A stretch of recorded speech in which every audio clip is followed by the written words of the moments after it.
لله نحمده ونستعينه ونستغفره ونؤمن به ونتوكل عليه ونعوذ بالله من شرور أنفسنا ومن سيئات أعمالنا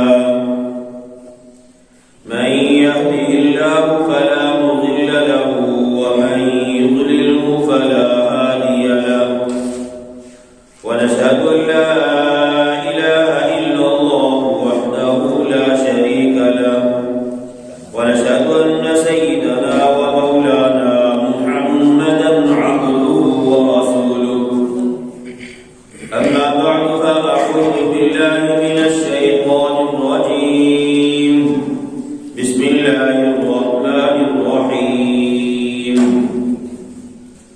لقد كان لكم في رسول الله أسوة حسنة لقد كان لكم في رسول الله أسوة حسنة لمن كان يرجو الله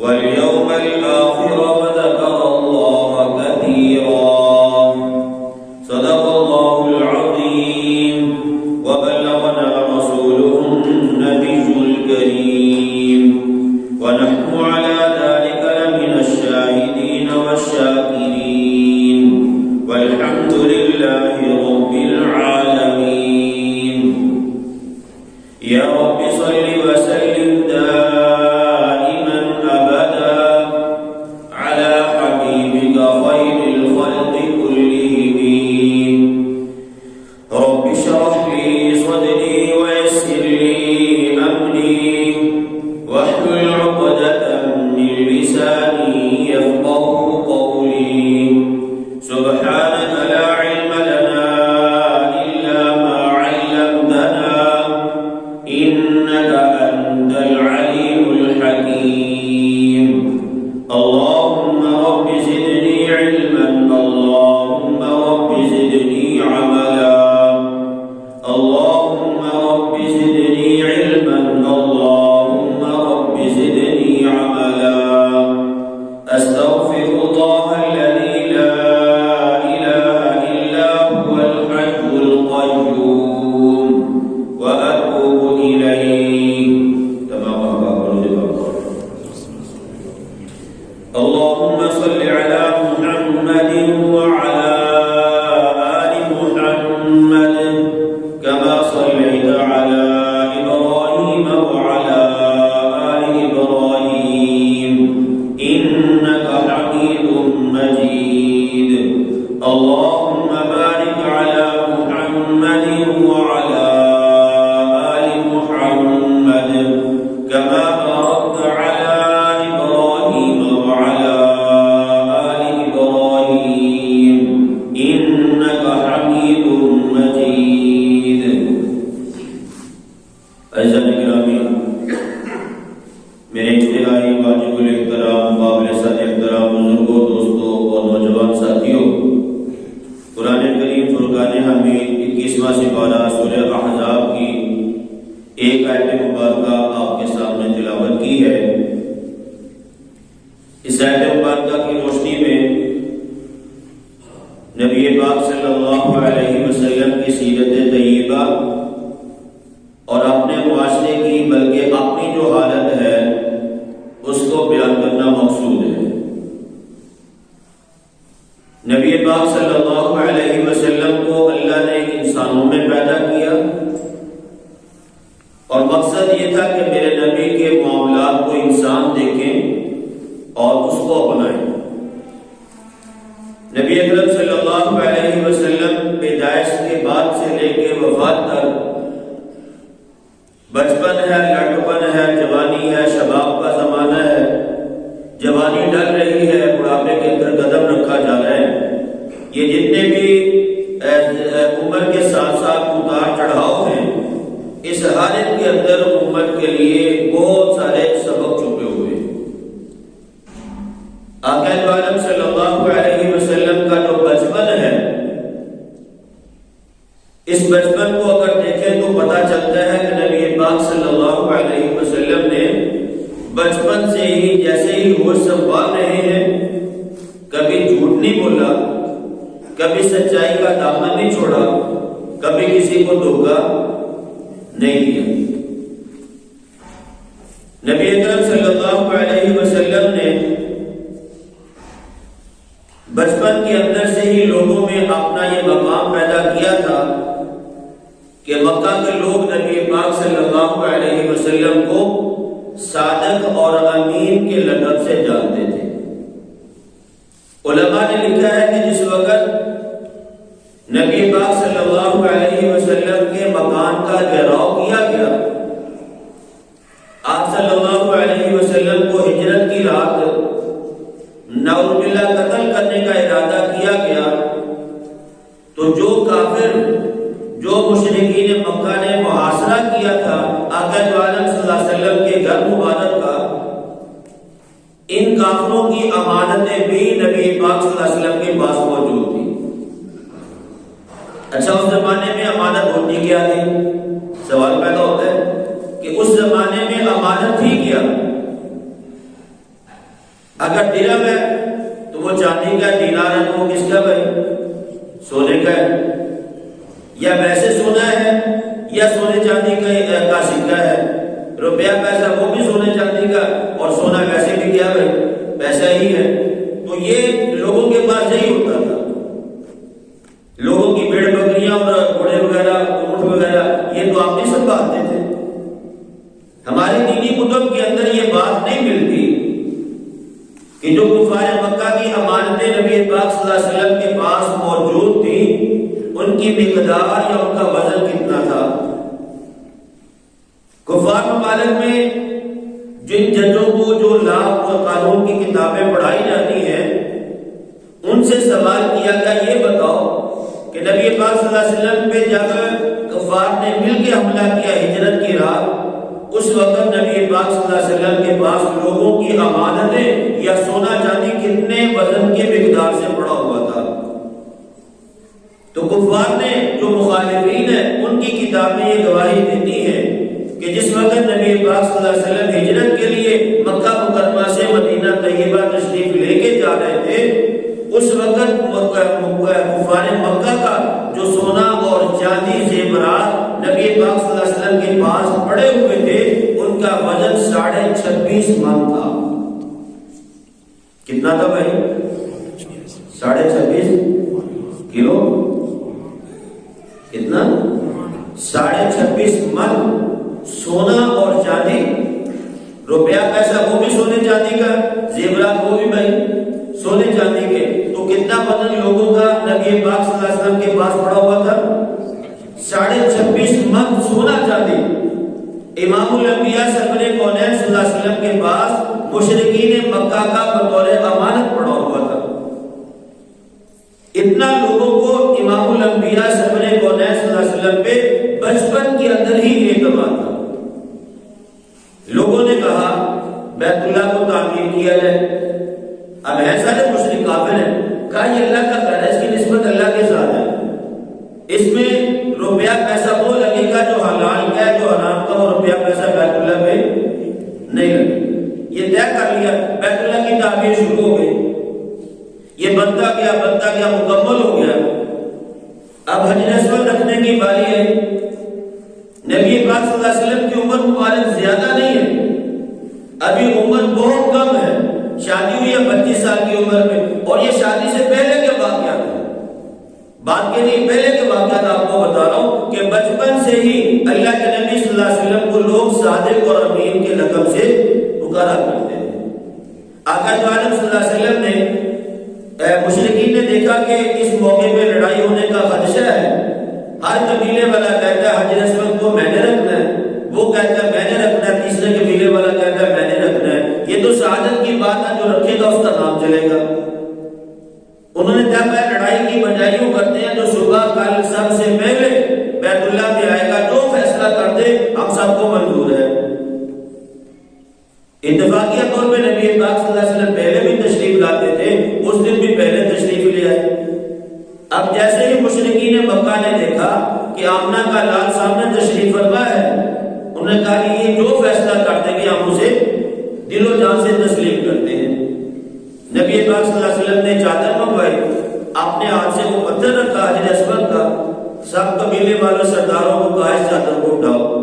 جب سب نے اٹھا لیا اوپر تک لے گئے، امام الانبیاء سرور کونین صلی اللہ علیہ وسلم نے اپنے دست مبارک سے پتھر اٹھایا اور اس کو اس کی جگہ پہ لگا دیا۔ اب یہ کوئی لڑائی نہیں، کوئی جھگڑا نہیں، کوئی عوام میں اختلاف پیدا نہیں ہوا۔ عرب والے لڑتے پتہ کیسے تھے بھائی؟ کن باتوں پہ لڑتے تھے؟ آپ حیران رہیں گے۔ وَاعْتَصِمُوا بِحَبْلِ اللَّهِ جَمِيعًا وَلَا تَفَرَّقُوا، یہ جو آیت مبارکہ سورہ آل عمران 4 سپارہ ہے، ابتدائی آیات میں ہے۔ اس کی تفسیر عثمانی پڑھے۔ ایک جگہ بیاض یا بواز کے نام سے مشہور ہے۔ ایک آدمی مارکیٹ میں جیسے بوتلیں اٹھا کے شہد ہمارے بازاروں میں بیچتے ہیں، آدمی لے کے گیا بازار میں شہد بیچنے کے لیے، 3-4 قطرے نیچے گرے، ایک اس طرف ایک بلی والا اپنی بلی لے کے بیٹھا ہوا ہے، اس طرف ایک آدمی کتے والا اپنا کتا لے کے بیٹھا ہے۔ بلی نے دیکھا شہد کے قطرے نیچے گرے، بلی نے جا کے اس کو جیسے ہی زبان نکال کے شہد چاٹنا شروع کیا، ادھر سے کتے نے بلی کے اوپر حملہ کیا۔ حملہ ایسا تھا کہ بلی مر گئی۔ اب بلی والے نے کتے والے سے کہا یار تم نے اچھا نہیں کیا۔ اسی بات میں تو میں ہوئی، بلی والے کو پہلے قتل کر دیا گیا، اس کے بعد نے کتے والے کو قتل کر دیا۔ حضرت مفتی شفیع عثمانی صاحب رحمہ اللہ نے لکھا ہے کہ اسے یہ 2-4 قطرے شہد کے گرے، بلی اور کتا مرا، اور اس پہ یہ جو جنگ انسانوں میں چلی ہے یہ 120 سال تک چلی ہے۔ کتنے سالوں تک بھائی؟ 120 سال تک یہ جنگ چلی۔ نہ جانے کتنے ہزاروں کی تعداد میں افراد قتل ہوئے دونوں طرف سے۔ نبی پاک صلی اللہ علیہ وسلم ایسے معاشرے کے اندر تشریف لائے، ابھی نبوت کا اعلان نہیں کیا، لیکن یاد رکھیں نبی جب پیدا ہوتا ہے یہ پیدائش سے ہی، بچپن سے ہی نبی کے اوصاف اس کے اندر ہوتے ہیں، لیکن اعلان نبوت بعد میں جا کے کیا جاتا ہے۔ نبی پیدا ہی نبی ہی ہوتے ہیں۔ تو امام الانبیاء سرور کونین صلی اللہ علیہ وسلم نے سب سے پہلے جو اس بگڑے ہوئے معاشرے کے اندر چیز پھیلائی ہے اپنے عمل کے اعتبار سے، وہ سچائی تھی۔ کیا تھی بھائی؟ سچائی تھی۔ ہمارے یہاں چیز نہیں ہوئی 2 منٹ واسطے، 2 منٹ کی کال کرا دی مولوی صاحب نے کام تھوڑا جائے، اب وہ پیکج ہوتا ہے وہ 5 منٹ کی کال کر لی۔ کہا کتنے کا تھا بھائی؟ بولو بھائی 2 منٹ کا کہہ کے 5 منٹ کی کال کر لی، جھوٹ بولا کہ نہیں لینے والے؟ ہاں جی، ہمارے جو بچے ہیں، ہمارے بچے ہمیں دیکھ کے سچ بولیں گے اور ہمیں دیکھ کے ہی جھوٹ بولیں گے۔ ہمارے یہاں گھروں کے اندر جھوٹ کو عام رواج دیا جاتا ہے، جس وجہ سے بچے دیکھتے ہیں ابا جھوٹ بول رہے ہیں، اماں غلط بیان نکالی تو بچے بھی کیا کرتے ہیں بھائی؟ جھوٹ کا سہارا لیتے ہیں۔ جو چیز جس سے لی، جو وعدہ کر کے لی، اس پہ نہ دینا یہ ہمارا مزاج بن چکا ہے۔ شادیات میں 12 سے لے کے 2 بجے تک شادی کا پروگرام ہے، 12:30 بجے بارات پہنچے گی، کوئی شاد و نادر بارات پہنچتی ہے، ورنہ ادھر سے جماعت کھڑی ہوتی ہے اور ادھر سے کیا ہوتا ہے بھائی؟ بارات کا نزول ہوتا ہے۔ اور سب بندوں کو، ہر انسان کو پتا، مسلمان کو، کہ 1 بجے کے بعد مسلمانوں کی مساجد میں اذان کی آواز گونجتی ہے، پتہ ہی نہیں پتا بھائی۔ اور جب بارات آ جاتی ہے سولیاں پٹا کے ڈھول بجا شروع ہو جاتے ہیں، ادھر اذان ہو رہی، ادھر کیا ہو رہا ہے بھائی؟ اور پھر کہتے ہیں یہ گھر آباد نہیں ہوا، بولے سا لڑائی جھگڑے ختم نہیں ہوتے، کیسے ہوں گے بھائی؟ ادھر سے اللہ کا منادی اللہ اکبر کہہ رہا ہے، اور ادھر سے تو ہندوؤں کے کام کر رہا ہے، سکھوں کے کام کر رہا ہے، تیرے نکاح میں برکت آئے گی کہاں سے؟ تو امام الانبیاء سرور کونین صلی اللہ علیہ وسلم نے اپنے معاشرے کے اندر آ کر یہ معاشرہ جو بے انتہا بگڑا ہوا تھا، آ کے اپنا لوہا بنوایا۔ فرعون کی چوٹی پہ آپ کو دیکھ لیں، نبی پاک صلی اللہ علیہ وسلم فرعون کی چوٹی پہ کھڑے ہوئے، یہ ایسے نہیں آج وہی آئے اور دوسرے دن نبی پاک صلی اللہ علیہ وسلم نے جا کے فرعون کی چوٹی پہ، جسے جبل نور کہتے ہیں، وہاں جا کے اعلان کیا کہ لوگوں، ایسے نہیں تھا۔ وہی آنے کو 3 سال گزر چکے تھے، کتنے؟ 3 سالوں کے بعد اللہ کی طرف سے حکم نازل ہوا کہ وَأَنذِرْ عَشِيرَتَكَ الْأَقْرَبِينَ، اے محبوب آپ اعلان کیجئے، آپ دعوت اللہ کیجئے اپنے خاندان والوں، اپنی برادری والوں کو، اپنے قوم قبیلے کے ٹھیک ہے بھائی، نبی پاک صلی اللہ علیہ وسلم نے سب لوگوں کو بلایا. یہ 40 سال 43 سال کی عمر ہے، اس وقت آپ نے سب کو بلایا. بلانے کے بعد نبی پاک صلی اللہ علیہ وسلم نے یہ بات نہیں کی کہ مجھے اللہ نے نبی بنا کے بھیجا ہے، آپ جھوٹے خداؤں کی نفی کر دو، ایک اللہ کا کلمہ پڑھ لو، ایسے نہیں کہا. یہ بات آپ نے پہلے 12 سنی ہے. نبی پاک صلی اللہ علیہ وسلم نے سب سے پہلے یہ بات کی ہے کہ اے میری قوم کے لوگوں، فقد لبثت فیکم عمرا من قبل، اس سے پہلے میں نے اپنی زندگی کا، اپنی عمر کا ایک لمبا عرصہ تمہارے درمیان گزارا ہے. یہ بتاؤ تم نے میرے اندر سچ کو پایا یا سچ کے علاوہ کسی اور چیز کو بھی پایا؟ اب وہ سارے لوگ جو آپ کے قبیلے والے، آپ کے قوم والے، آپ کے علاقے والے لوگ ہیں، وہ کوئی چودھری ہے، کوئی وڈیرا، کوئی کچھ ہے، کوئی کچھ ہے، کوئی نواب ہے، کوئی سردار ہے، سب نے ایک زبان میں یہ کہا ہے کہ ہم نے اگر آپ کے اندر پایا تو صرف سچائی پائی، دیانتداری پائی ہے. آپ نے کبھی بھی خلاف حقیقت بات، جھوٹ کہتے ہیں جو حقیقت کے خلاف ہو، اور سچ کہتے ہیں جو حقیقت کے بالکل مطابق ہو. نبی پاک صلی اللہ علیہ وسلم نے جب بھی بات کی ہے حقیقت کے بالکل مناسب اور حقیقت کے مطابق بات کی ہے. تو وہ آپ کو جو بڑھیرے ہیں، جو چودھری ہیں، وہ جواب کیا دے رہے نبی پاک صلی اللہ علیہ وسلم کو کہ یا رسول اللہ، ہم نے جب بھی دیکھا ہے، بلکہ ہم نے کئی دفعہ کوشش کی ہے، تجربہ کیا ہے. جربنا مرارن، یہ الفاظ آتے ہیں حدیث پاک میں کہ انہوں نے کہا کہ ہم نے بارہا یہ تجربہ کیا ہے.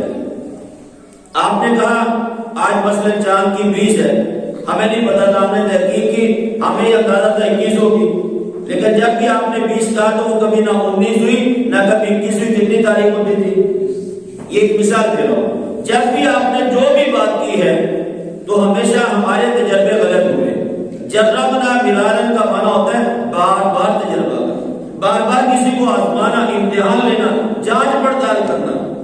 تو وہ لوگ کہہ رہے ہیں مشرکین مکہ کہ یا نبی اللہ، ہم نے جب بھی آپ کو دیکھا ہے، نبی تو میں کروں وہ تو نہیں مانتے تھے، انہوں نے کہا جب بھی ہم نے دیکھا ہے ہمیشہ آپ کی بات حقیقت کے مطابق ہوتی تھی اور ہمارا تجربہ کیا ہوتا تھا؟ غلط. ہماری بات غلط ہوتی تھی، آپ کی بات ہمیشہ سچ نکلی ہے. پھر بھی آپ نے یہ نہیں فرمایا، اور یہ اپنے آپ کو بالکل سچا ثابت کرے، اس نبی کا خاص ہے. یہ امت ہی نہیں کر سکتا. قدم قدم پہ خطائیں غلطیاں امت ہی سے ہو سکتی، نبی سے نہیں ہوتی. اس لیے نبی پاک صلی اللہ علیہ وسلم نے اپنی عمر کے 43 سال جن لوگوں میں گزارے، فرمایا بتاؤ میرا بچپن، میرا لڑکپن، میرا شباب، میری جوانی، کبھی اس میں تم نے کوئی خطا پائی ہو؟ کبھی تم نے کوئی جھوٹ دیکھا ہو؟ کبھی تم نے خلاف حقیقت بات دیکھی ہو؟ وہ کہتے نہیں، جب بھی ہم نے دیکھا آپ نے ہمیشہ بات کیا کیا بھائی؟ سچ بات کی ہے. نبی پاک صلی اللہ علیہ وسلم نے پھر یہ نہیں کہا کہ لوگوں کلمہ پڑھ لیں، پھر آزمایا، مزید دیکھا ہے، جانچ پڑتال کی ہے. کہا اگر میں یہ بات کہوں کہ اس پہاڑ کے پیچھے فوج آ رہی، دشمن کا لشکر آ رہا ہے، وہ تمہارے اوپر کیا کر دے گا؟ حملہ کر دے گا، تم بات مان لو گے؟ کہا کہ ہم دیکھیں گے اپنی آنکھوں سے، نظر آ گیا تو ٹھیک ہے، نہیں نظر آیا تو ہم سمجھیں گے کہ یہ ہماری آنکھوں کا دھوکہ تو ہو سکتا ہے، آمنہ کے لال نے جو بات کی وہ ہمیشہ سچ ہے. اس کے بعد نبی پاک صلی اللہ علیہ وسلم نے یہ اعلان کیا ہے، یا ایھا الناس قولوا لا الہ الا اللہ تفلحون. لوگوں اللہ کو وحدہ لا شریک مان لو تم کامیاب ہو جاؤ گے. اللہ کو وحدہ لا شریک مان لو، اللہ کا کلمہ پڑھ لو، کیا ہو جاؤ گے؟ کامیاب. یہی قوم نے آپ کی ذات میں کوئی نقص نہیں دیکھا، آپ کی ذات میں کوئی عیب نہیں دیکھا. دیکھا کیا پھر؟ مخالف کیوں ہوئی؟ صرف ایک مشن ہے. آپ کے آنے کا جو مقصد تھا دنیا میں وہ کیا تھا؟ اللہ کی وحدانیت کا پرچم پوری دنیا میں بلند کرنا ہے. یہ صرف وحدانیت کا اعلان کیا. لوگوں 360 بت جو بیت اللہ میں رکھے یہ سارے جھوٹے ہیں. اس سچ کے ایک اللہ وحدہ لا شریک ہے جو تمہارے سارے بگڑے ہوئے کاموں کو بنانے پہ قادر ہے. تو سب سے پہلے کس نے مخالفت کی بھائی؟ جی ابو لہب نے پتھر اٹھا کے مارا، بدگوئیہ کلمات کہے، تیرا ہاتھ ٹوٹ جائے، کیا تو نے ہمیں اسی کام کے لیے بلایا تھا؟ تو اس نے ایک ہاتھ ٹوٹنے کی بددعا دی، اللہ نے دونوں ہاتھ ٹوٹنے کا جواب دیا ابو لہب کے بارے میں، اور ٹھکانہ کیا فرمایا؟ جہنم، سیصلی نارا ذات لہب، عام نار نہیں، یہ جو شعلے والی آگ ہے، ذات لہب کہا ہے کہ جو شعلے والی آگ ہے وہ اس کا اور اس کی بیوی کا ٹھکانہ ہے جو میرے نبی کی مخالفت کرنے والے۔ تو عرض یہ کر رہا تھا کہ امام الانبیاء سرور کونین صلی اللہ علیہ وسلم نے شروع سے لے کے آخر تک کبھی سچائی کا دامن نہیں چھوڑا۔ ایک صادق آپ کا لقب تھا اور دوسرا کیا تھا بھائی؟ امین۔ کیا تھا؟ امین کسے کہتے ہیں؟ امانت دار۔ اس کو بھائی امانت دار کو کیا کہتے ہیں؟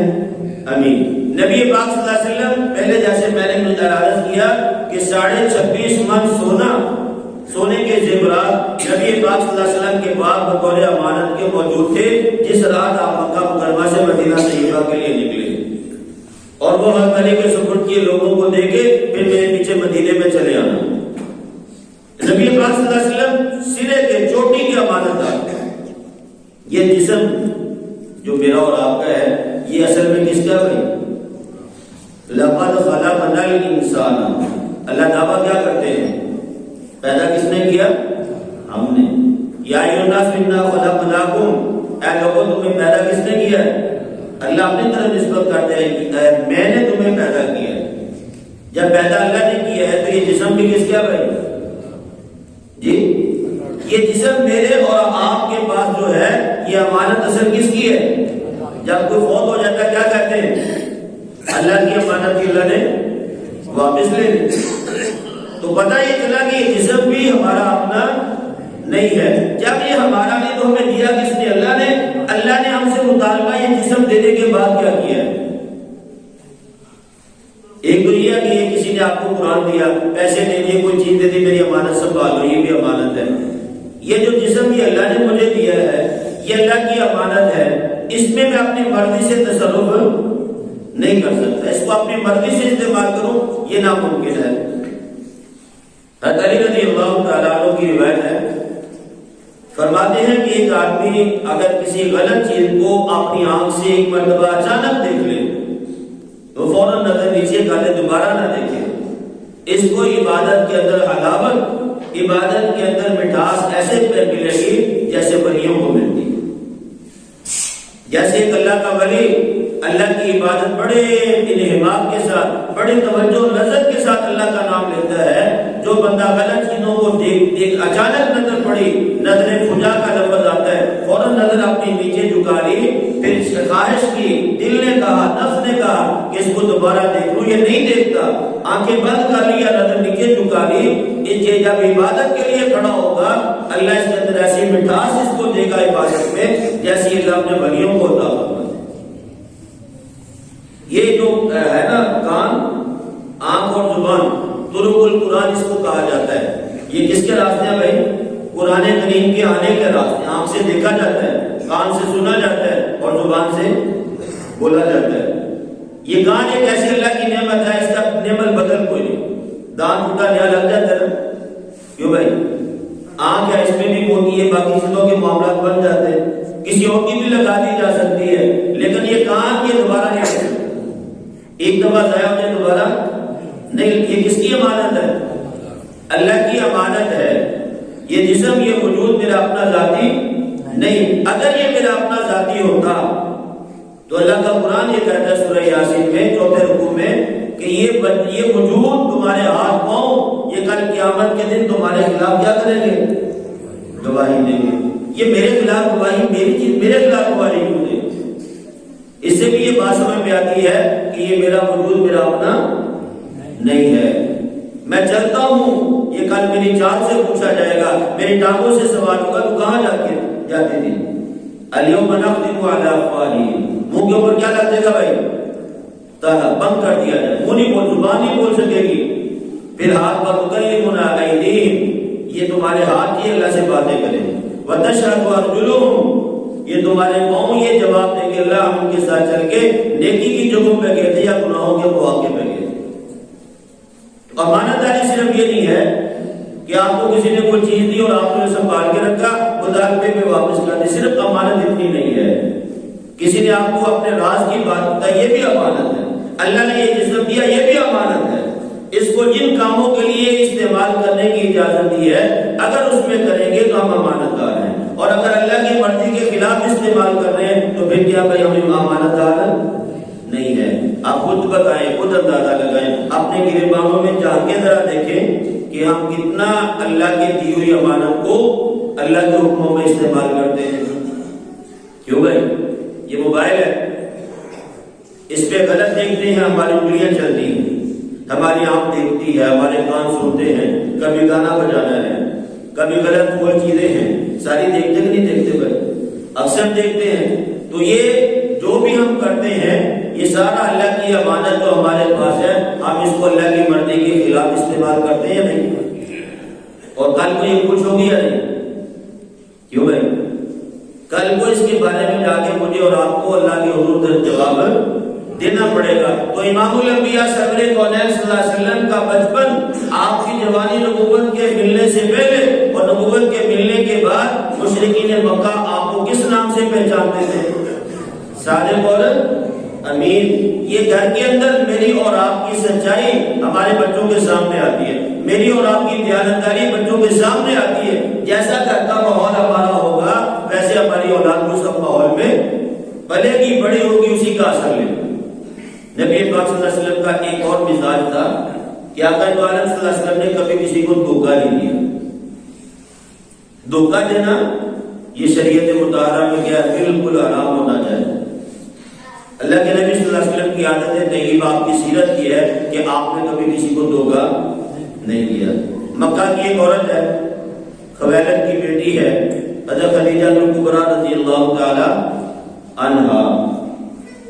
یہ مالدار خاتون ہے، کوئی بھی مکے کا بڑا تاجر ہوتا وہ کہتا ہے وہ عورت آتا ہے گھر میں بیٹھے کہ اسے کیا پتا ہے کہ آج کی تجارت سے کتنا بچا، اس سے سامان لے جاتے، وہاں جا کے اگر 1000 درہم بچا 800 لا کے دے دیے، 200 درہم کا اسے بیچاری کو کیا پتا چلے گا، وہ کون سا مارکیٹ میں جا خود بیچتی ہے۔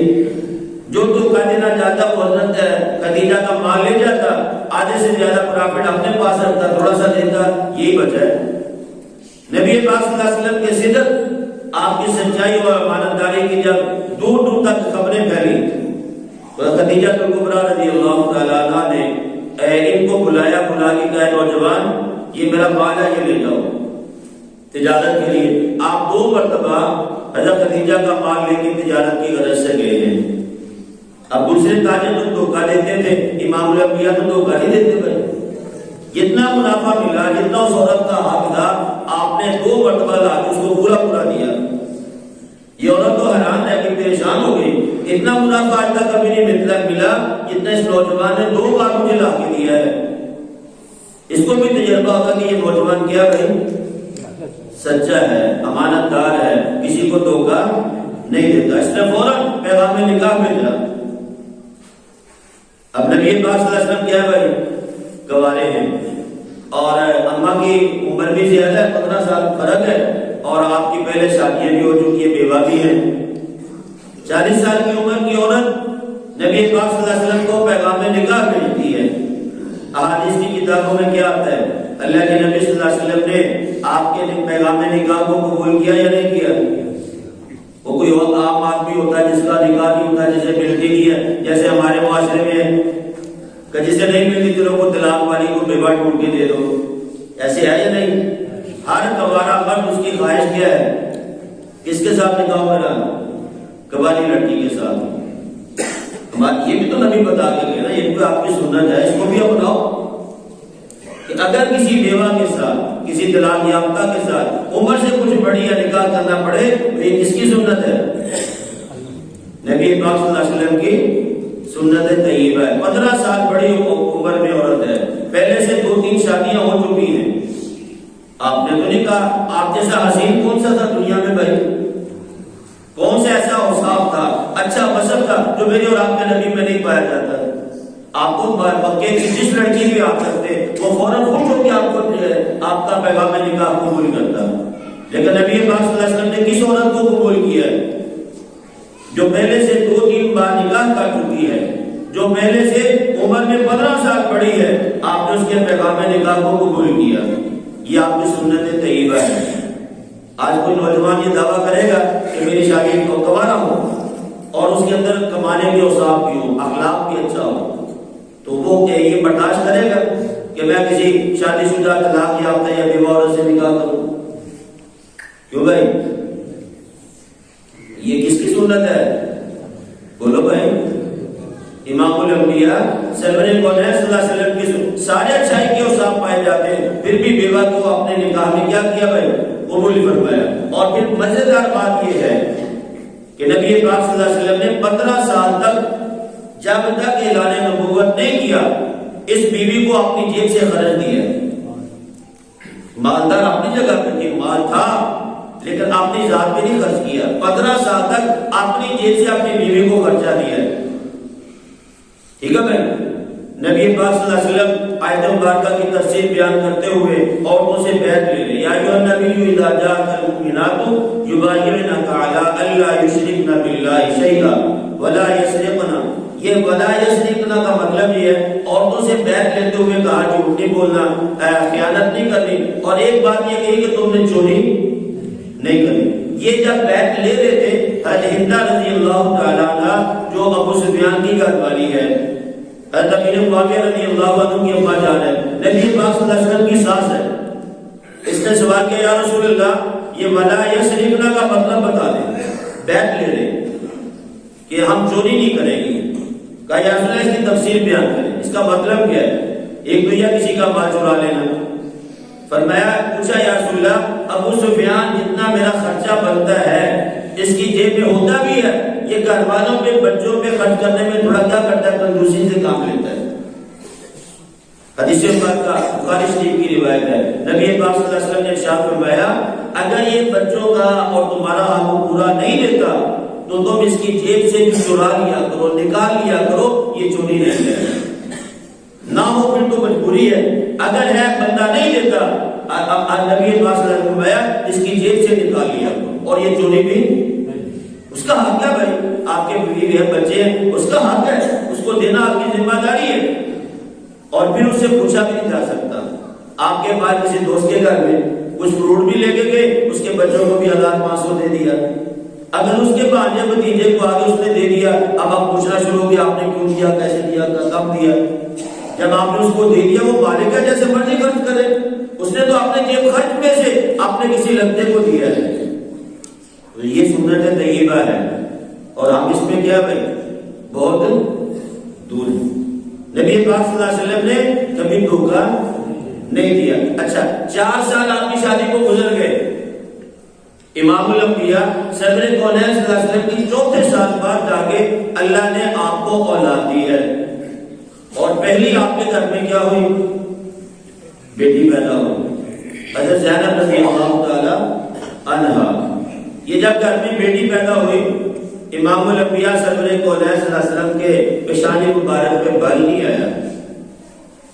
کیوں بھائی؟ ہمارے ہاں جب بیٹی پیدا ہوتی ہے ماتھے پہ بال آتا نہیں آتا؟ بولو بھائی۔ بیٹا پیدا ہو مٹھائیاں تقسیم ہوتی ہیں، مبارکیں دی جاتی ہیں، اور اگر بیٹی پیدا ہو جائے اکثریت ہمارے معاشرے میں بہت سارے لوگ خوش بھی ہوتے ہیں، ورنہ اکثریت کیا کرتے ہیں لوگوں کو بتاتے نہیں، بتا دیں یار بیٹی پیدا ہوئی ہے، ایسے ہلکے سے جواب سے دے اور یار میرے ٹیم پیدا ہوئی ہے، بس اس کو اپنے لیے حدق، اس کو اپنے لیے شرمساری محسوس کرتے ہیں۔ آمنہ کے لال کے گھر میں 4 سال شادی کے بعد پہلی اولاد ہوتی ہے، وہ کیا بھائی؟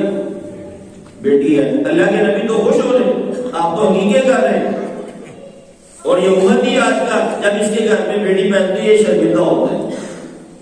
یہ مشرکین مکہ کا روایت تھا یا امام الانبیاء کی سنت تھی؟ بتاؤ بھائی۔ مشرکین مکہ اس کو اور سمجھتے تھے ہمارے گھر میں بیٹی کیوں پیدا ہوئی ہے۔ قرآن کریم کی ترتیب دیکھیں، 25واں سپارہ ہے، یَهَبُ لِمَن یَشَاءُ إِنَاثًا وَیَهَبُ لِمَن یَشَاءُ الذُّکُورَ أَوْ یُزَوِّجُهُمْ ذُکْرَانًا وَإِنَاثًا۔ اللہ کہتا ہے یَهَبُ لِمَن یَشَاءُ إِنَاثًا، جسے چاہوں کیا دوں؟ بیٹیاں دوں، وَیَهَبُ لِمَن یَشَاءُ الذُّکُورَ، اور جسے چاہتا ہوں کیا دیتا ہوں؟ بیٹے دیتا ہوں، او یزوجہم ذکرانا و اناسا، یا دونوں دیتا ہوں۔ اس میں بھی پہلے کہا یا بیٹے اور بیٹیاں دونوں دیتا ہوں، وَیَجْعَلُ مَن یَشَاءُ عَقِیمًا، نہیں تو کچھ بھی نہ دوں۔ قرآن کی ترتیب نبی پاک صلی اللہ علیہ وسلم کی اولاد کی ترتیب یہ ہے کہ قرآن پہلے بیٹی کا ذکر کرتا ہے، نبی کے حرم میں پہلی بیٹی پیدا ہوتی ہے اور اللہ کے نبی سے برا محسوس نہیں کرتے۔ ہم کیسے امتی ہیں؟ ہمارے معاشرے میں لڑکی پیدا ہو جائے، ایک ہوگی چلو برداشت ہے، دوسری پہ کیا کرتے ہیں؟ لوگوں کو بتانا بھی ہمیں پسند نہیں آتا۔ یہ آپ کی سنت ہے، یہ آپ کے گھر کی ترتیب ہے، یہ آپ کے گھر میں پہلی کیا پیدا ہوئی بھائی؟ بیٹی حضرت زینب رضی اللہ تعالیٰ، دوسرا پھر جا کے بیٹا پیدا ہوا۔ جو لوگ اپنی بچیوں کو شادی کر کے سسرال کے گھر میں بھیج چکے ہیں وہ یہ سمجھتے ہیں کہ بیٹی کو اپنے گھر سے پال پوس کے جوان کر کے دوسرے کے گھر میں یعنی بھیج دینا یہ کتنا مشکل کام ہے، اور اگر اللہ نہ کرے یہ بیٹی کو طلاق ہو جائے یا اپنے گھر میں آ جائے، اس بیٹی کے لیے اور باپ کے لیے یا ماں کے لیے اس صدمے کو برداشت کرنا کتنا مشکل ہے۔ امام الانبیاء سرور کونین صلی اللہ علیہ وسلم نے ابھی اعلان نبوت نہیں کیا، ابھی احکامات نہیں اترے، آپ نے ابو لہب آپ کا چچا ہے، اس کے 2 بیٹوں کے ساتھ اپنے کزنوں کے ساتھ اپنی 2 بیٹیوں کا نکاح کر دیا، رخصتی نہیں ہوئی۔ اتنے میں اعلان نبوت ہو گیا، 3 سال کے بعد فرات کی چوٹی پہ اعلان کر دیا گیا لوگوں جمع ہو جاؤ، اس لیے اللہ کے نبی صلی اللہ علیہ وسلم نے اعلان فرمایا لوگوں کلمہ پڑھو کامیاب ہو جاؤ گے۔ ابو لہب گھر میں آتا ہے اور اپنے بیٹوں سے کہتا ہے اس وقت تک تمہیں گھر میں داخل ہونے کی اجازت نہیں ہے جب تک محمد ابن عبداللہ کی بیٹیوں کو طلاق نہیں دے دیتے۔ یہ دونوں بیٹے جاتے ہیں اور نبی کہاں تشریف فرما؟ بیت اللہ میں، اور وہاں جا کے ان دونوں بیٹوں نے وہاں جا کے نبی پاک صلی اللہ علیہ وسلم کی بیٹیوں کو طلاق دی۔ امام الانبیاء سرور کونین صلی اللہ علیہ وسلم نے دین کی سربلندی کے لیے کبھی کسی چیز کو نہیں پاس کیا، ہر چیز قربان ہے، برسرے میدان سب لوگوں کے سامنے بیت اللہ میں بیٹھے ہوئے لوگ بیٹھے ہوئے، وہاں ابو لہب کے دونوں بیٹے آپ کی بیٹیوں کو طلاق دے کے آتے ہیں۔ قصور کیا تھا نبی کا؟ لا الہ الا اللہ پڑھو، اور تو کوئی قصور نہیں تھا، اور جس کو نبی کی بیٹی مل جائے اس کو اور کیا چاہیے دنیا میں یا آخرت میں؟ اسے اور کیا چاہیے؟